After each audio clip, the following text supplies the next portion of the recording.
함께 기도하겠습니다. 우리의 예배를 기다리시는 하나님, 우리의 기도에 귀를 기울이시는 하나님, 우리의 찬양을 통하여 영광을 받으시는 하나님, 이 시간 주를 찬양하며 주의 이름을 부르며 간구합니다. 이 자리에 임재하여 주시옵소서. 주께 받은 사명을 감당하기 위하여 힘든 가운데 최선을 다하는 주의 일꾼들의 모습을 살펴보시기를 바랍니다. 어렵고 힘든 상황에서 주의 명령을 감당하기 위하여 애쓰는 주의 종들을 굽어 살펴보시기 바랍니다. 이 시간 이 자리에 찾아와 주시고 우리의 예배에 함께 하시고 은혜와 복을 내려주시길 원합니다.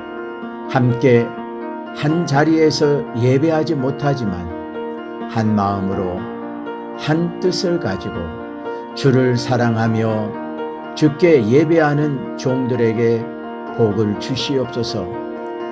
연약한 종 붙드시고 강하고 담대하게 하시옵소서. 예수님의 이름으로 기도하옵나이다. 아멘. 성경 말씀 사도행전 5장 18절에서 20절 말씀 보겠습니다.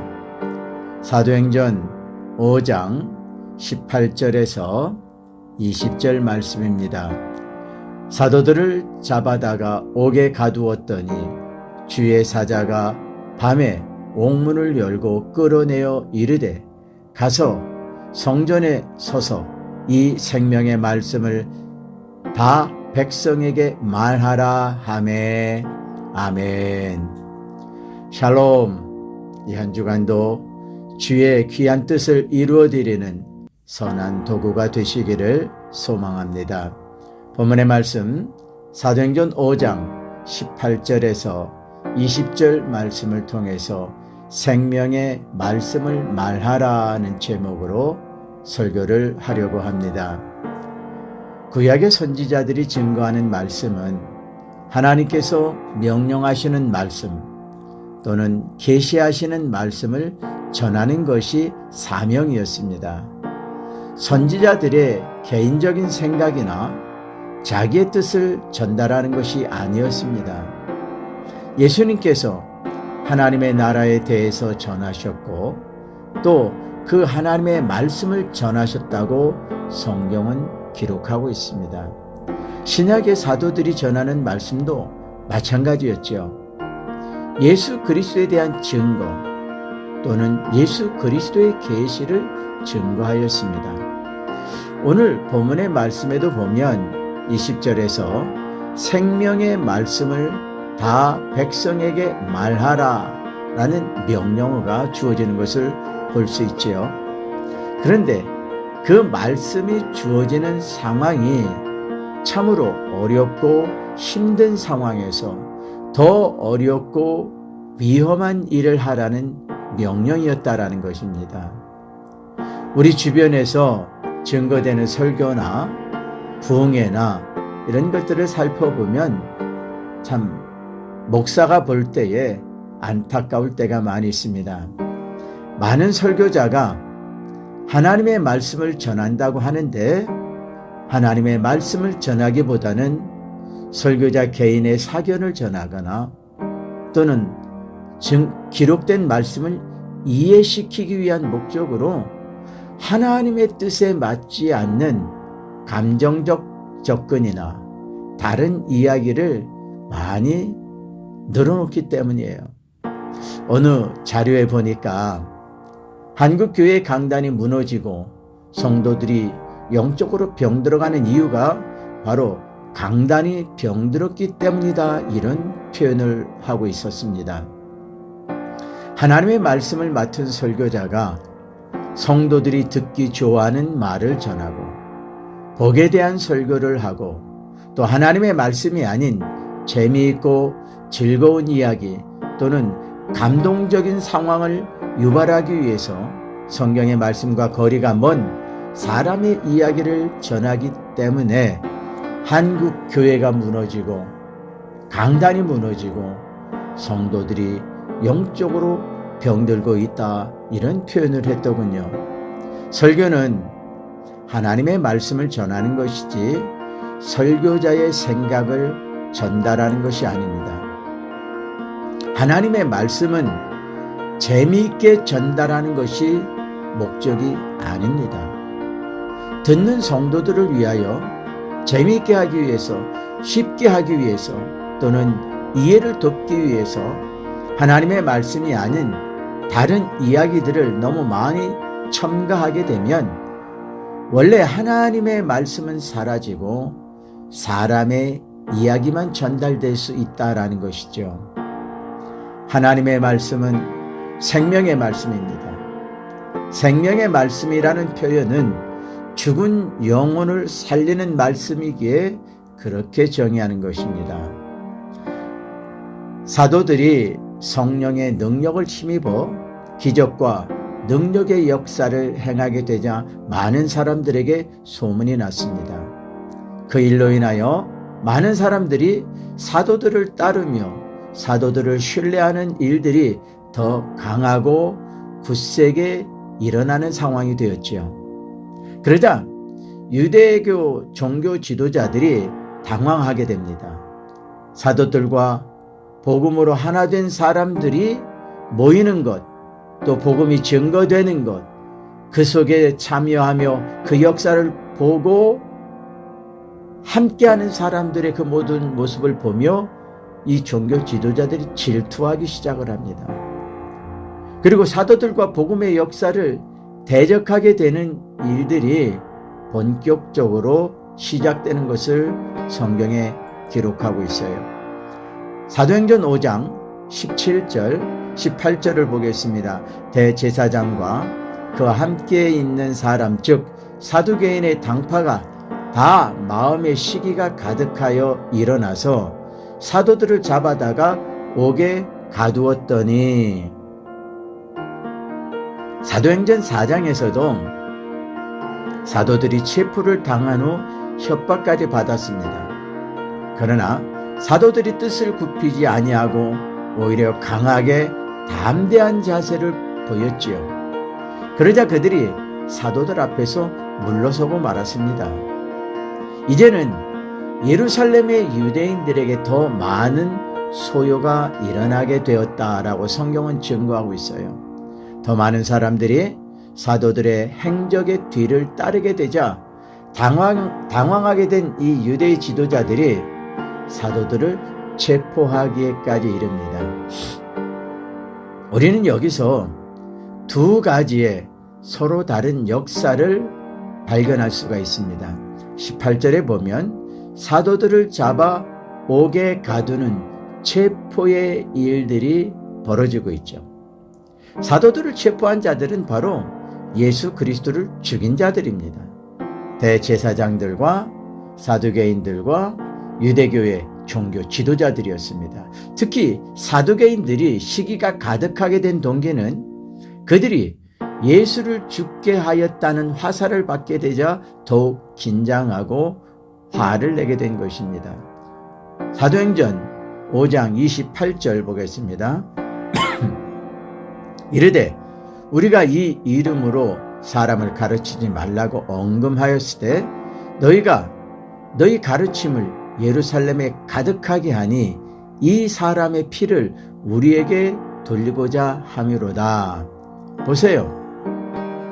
그들은 이미 사도들을 협박하기도 했고 회유하기도 했습니다. 그러면서 그리스도의 이름으로 전하지도 말고 그리스도에 대해서 가르치지도 말라고 했죠. 그 말씀이 사도행전 4장 18절에도 이미 기록되어 있는 내용이에요. 또 다른 한 사건이 있습니다. 바로 예루살렘에 주의 복음이 가득하게 된 일입니다. 사도들은 하나님의 복음을 전하는 사람들이죠. 하나님의 명령을 받아서 복음을 전하는 하나님의 사도들입니다. 그런데 유대 종교 지도자들은 그 일을 방해하고 있습니다. 하나님의 복음을 증거하는 일꾼들을 핍박하고 괴롭게 하며 옥에 가두는 것입니다.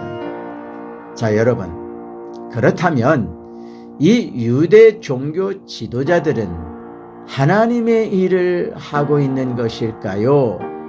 아니면 하나님의 일을 방해하는 자들입니까?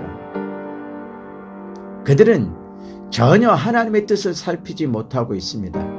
자신들이 하나님을 위한다 하면서 실제로는 하나님의 역사를 회방하고 증거되는 복음의 증거의 일을 방해하고 있는 것이지요. 하나님의 제사장들이 실제로 악한 마귀에게 사로잡혀서 하나님의 일을 대적하고 있는 상황이다, 이런 것입니다. 유대 종교자들이 협박하고 옥에 가두는 대적의 역사를 행하는 상황에서 오히려 복음인 예루살렘에 가득하였다라고 성경은 증거하고 있습니다. 가득하였다라는 말씀, 이 말의 원어를 보면은요, 충만하다, 가득 채웠다, 이러한 용어가 사용되고 있어요. 사도들이 박해와 핍박과 고난 가운데서 증거하는 주의 복음이 오히려 예루살렘에 가득하게 되면 유대 종교 지도자들이 두려워하고 있다는 것이죠.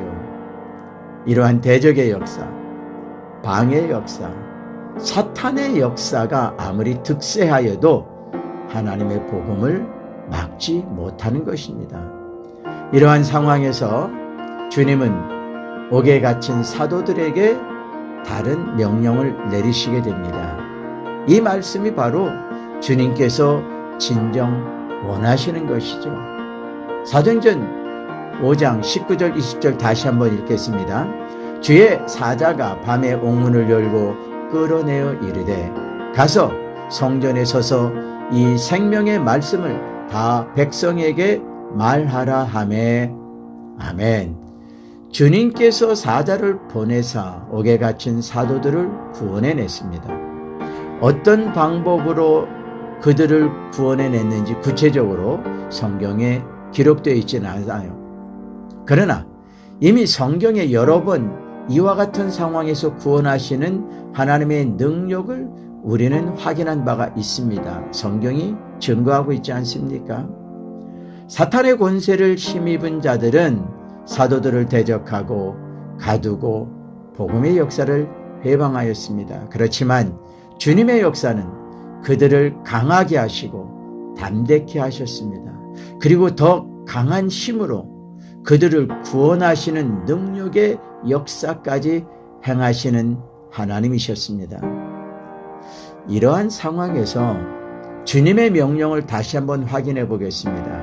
20절에 보니까 가서 성전에 서서 이 생명의 말씀을 전하라, 이렇게 증거하고 있어요. 이 말씀은 저들을 잡아 죽이기로 혈안이 되어 있는 사람들에게로 다시 돌아가라는 말입니다. 죽음을 각오하고 생명의 말씀을 다 백성에게 전하라는 말씀이에요. 여기서 말씀하시는 생명의 말씀이 무엇을 의미하는 것입니까? 예수 그리스도가 하나님의 아들이심을 전하라는 것이죠. 하나님의 아들을 제사장들과 사두개인들과 바리새인들이 죽였다라는 사실이죠.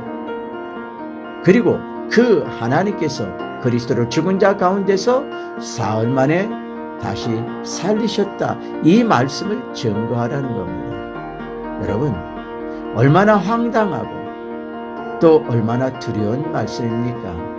생명의 말씀을 전하기 위해서 사도들은 자신들의 생명을 내어 놓아야 된다라는 명령이거든요. 이 명령을 받은 사도들은 옥에서 하나님의 권능의 역사로 풀려나왔습니다. 그리고 바로 아침에 일찍 성전에 가서 첫 제사를 위하여 찾아 나오는 사람들에게 하나님의 명령대로 전하기 시작을 하였습니다. 사도들은 명령을 받고 머뭇거리거나 시간을 낭비하지 않았습니다. 바로 순종하기 시작하였습니다. 그 소문을 들은 유대 지도자들이 사도들을 잡아오라고 하였죠. 그런데 옥에 가보았더니 사도들이 그 옥에 있지 아니하였습니다. 옥문은 굳게 잠겼는데 사도들은 한 사람도 그곳에 있지 않았지요. 사도들은 복음을 위하여 고난을 당하기도 하고 옥에 갇히기도 하였습니다. 자기들에게 주어진 사명을 위하여 자기들의 목숨까지 포기하고 순종하는 아름다운 모습을 볼 수가 있습니다. 사명자의 자세는 생명을 살리기 위하여 자기의 생명까지도 포기할 수 있어야 합니다. 사도들에 대한 박해가 더욱 극성을 부르며 심각해지는 상황에서 유대인들이 사도들을 잡아 죽이려고 하였지요. 그때 유대교인의 교법사요, 모든 백성들에게 존경을 받는 학자 가말리엘이 등장을 하게 됩니다. 그래서 그 유대인들을 진정시키게 됩니다. 여기에 등장하는 가말리엘은 율법학자입니다. 당대의 가장 실력 있고 존경받는 지도자이며 바로 사도 바울을 지도했던 학자이기도 하죠. 이 가말리엘은 율법학자 7인 중에 한 사람에 들어갈 정도로 아주 훌륭한 학자이며 최고 지도자 중에 한 사람이었습니다. 그런데 그 가말리엘은 굉장히 신중한 사람이었습니다. 사도들이 행하는 이적과 역사가 사람들의 술수와 사기로 일어난 일이면 스스로 없어질 것이다 라는 거예요. 그러나 만약에 그 사도들의 역사가 하나님의 능력으로 말미암은 것이라면 대적하고 방해할 수 없다라는 말이죠. 유대인들이 아무리 방해하고 대적하고 무너뜨리려고 하여도 무너지지 않을 것이라고 이야기합니다. 오히려 유대인들이 하는 일이 바로 하나님을 대적하는 위험한 일이 될 수 있다라는 거죠. 사도행전 5장 34절입니다. 바리새인 가말리엘은 율법 교사로 모든 백성에게 존경을 받는 자라. 공회 중에 일어나 명하여 사도들을 잠깐 밖에 나가게 하고 38절 39절도 있겠습니다. 이제 내가 너희에게 말하노니 이 사람들을 상관하지 말고 버려두라. 이 사상과 이 소행이 사람으로부터 났으면 무너질 것이요, 만일 하나님께로부터 났으면 너희가 그들을 무너뜨릴 수 없겠고 도리어 하나님을 대적하는 자가 될까 하노라 하니. 아멘. 가말리엘은 사도들이 행하는 복음의 역사를 방해하지 말라고 진정시키고 있지요. 유대교의 지도자들은 주님을 죽이고 사도들을 핍박하고 대적하는 일을 하였습니다. 하나님의 역사를 회방하고 박해하는 일을 서슴없이 행하였습니다. 그렇지만 이 가말리엘은 신중한 사람이었기에, 깊이 생각하는 사람이었기에 하나님의 뜻과 세상 사람들의 방법을 분별할 줄 아는 사람이었다라는 겁니다. 사람들이 행하는 일, 사탄이 이루는 어리석은 역사는 반드시 무너지지만, 세상 나라도 무너지지만, 이들이 행하는 모든 일이 하나님께서 행하시는 하나님의 일이라면 하나님의 뜻은 반드시 이루어지고 그 역사는 반드시 성취된다는 결론이죠. 그러기에 너희들이 자칫 잘못하면 하나님의 일을 대적하는 것이 된다, 이렇게 증거하고 있습니다. 사도행전 5장 40절을 보겠습니다. 그들이 옳게 여겨 사도들을 불러들여 채찍질하며 예수의 이름으로 말하는 것을 금하고 놓으니, 결국 가말리엘의 조언을 받아들인 유대의 지도자들이 사도들을 풀어놓게 됩니다. 여기에서 가말리엘의 영향력이 대단하구나라는 생각이 들어요. 가말리엘을 통해서 주께서 이 일을 행하셨구나라는 것을 발견할 수가 있습니다. 가말리엘이 사도들이 행하는 역사를 성령으로 말미암은 역사라고 주장하지는 않았습니다. 그렇지만 결국에는 그에 의해서 사도들이 풀려나오게 됐다는 거예요. 하나님께서 가말리엘을 통해서 사도들이 전하는 복음의 길을 열어주신 것이라고 생각을 합니다. 유대 지도자들의 진노는 33절의 말씀을 보면 사도들을 죽이려고까지 하였거든요. 그런데 주께서 가말리엘을 통해서 유대 지도자들을 진정시킨 것이고 더 나아가서는 사도들을 풀어주게 하신 것을 우리는 확인할 수가 있습니다. 사도행전 5장 42절을 봅니다. 그들이 날마다 성전에 있든지 집에 있든지 예수는 그리스도라고 가르치기와 전도하기를 그치지 아니하니라. 아멘. 우리가 본문을 통해서 살펴야 할 말씀이 있습니다. 주님께서 우리에게 명하시는 것은 바로 생명의 말씀을 전하라는 것입니다. 그렇다면 우리도 역시 사도들처럼 모든 생업을 포기하고 복음을 들고 세상으로 나가야 한다는 말씀일까요? 그건 아닙니다.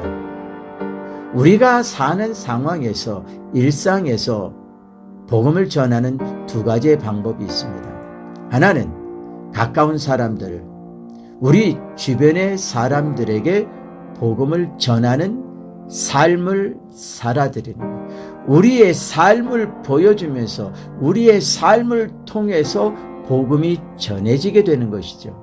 친구들에게, 이웃들에게 복음을 전하는 것도 한 방법이겠지만 우리가 그리스도인답게 살아가는 것, 하나님의 사람으로 살아가는 것이 중요하다라는 거예요. 그래서 그들이 우리를 바라보면서 우리의 삶 속에서 주님의 모습을 발견하고 우리의 삶 속에서 하나님을 만나게 하고 우리의 삶의 모습이 메시지가 돼서 저들에게 복음으로 전해져야 된다라는 거죠.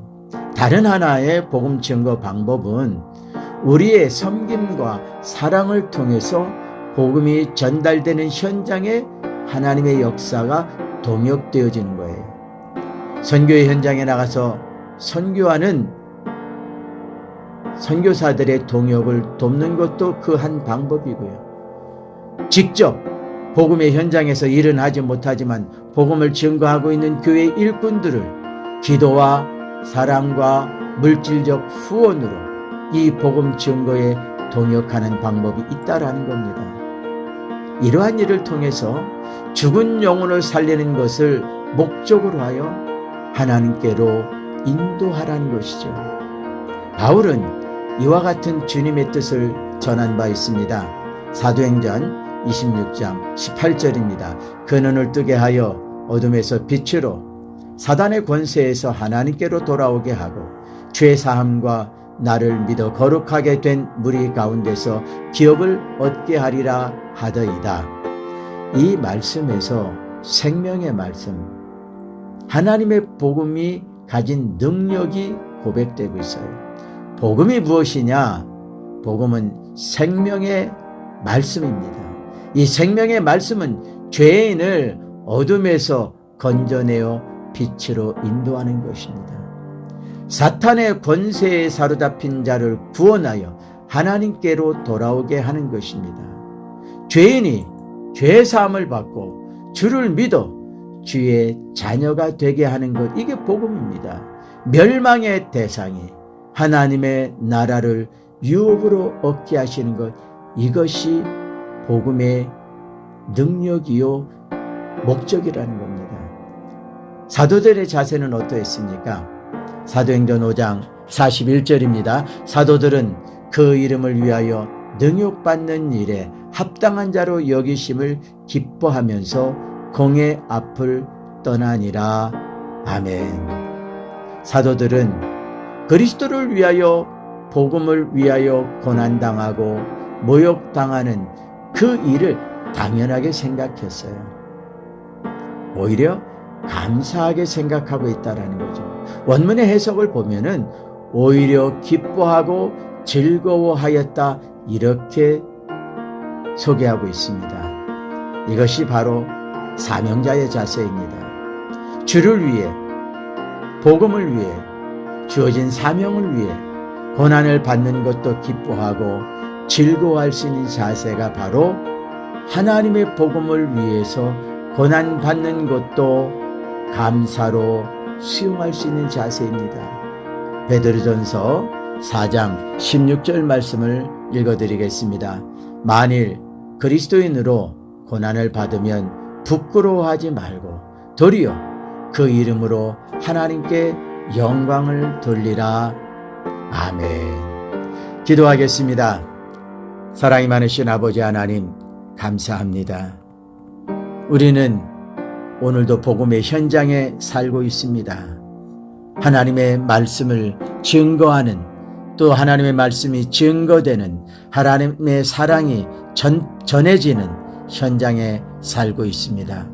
그런데 우리의 삶의 모습이 복음의 모습, 복음의 향기, 복음의 꽃을 피우고 있는지요? 우리의 얼굴 표정에서 그리스도의 얼굴이 보여지나요? 우리의 말과 행동에서 하나님의 사랑이 전해지고 있습니까? 그렇지 못하다면 우리는 하나님께 사랑을 받은 사람이요, 은혜를 받은 사람이요, 귀한 복을 얻은 사람이요, 구원을 받은 사람이지만 이 사명을 다하지 못하는 어리석은 인생이라는 것을 스스로 고백해야 할 것입니다. 하나님, 우리가 선교의 현장에서 직접 복음을 전하지 못하지만 우리가 우리의 일상, 생활, 삶의 모든 직업과 삶의 현장을 포기하고 길거리 나가서 복음을 전하지 못하지만 우리를 바라보는 수많은 사람들, 우리 주변의 많은 이웃들 앞에서 그들의 입에서 우리가 참 그리스도인이라고, 우리가 참 하나님의 사람이라고, 저 사람들은 과연 하나님을 믿는 사람들이라고 칭찬받고 인정받는 삶을 살아드리게 하옵소서. 그리고 우리의 삶의 수고를 통해서, 기도를 통해서, 사랑의 섬김을 통해서 복음이 증거되는 그 현장에서 비록 가서 전하지는 못하지만 기도와 사랑과 섬김이 함께 동역되는 우리의 삶이 되게 하옵소서. 생명의 말씀을 전하라는 주의 말씀을 우리의 마음판에 새깁니다.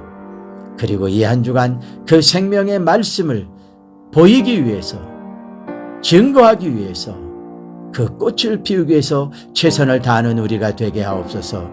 예수 그리스도의 이름으로 감사드리며 기도하옵나이다. 아멘.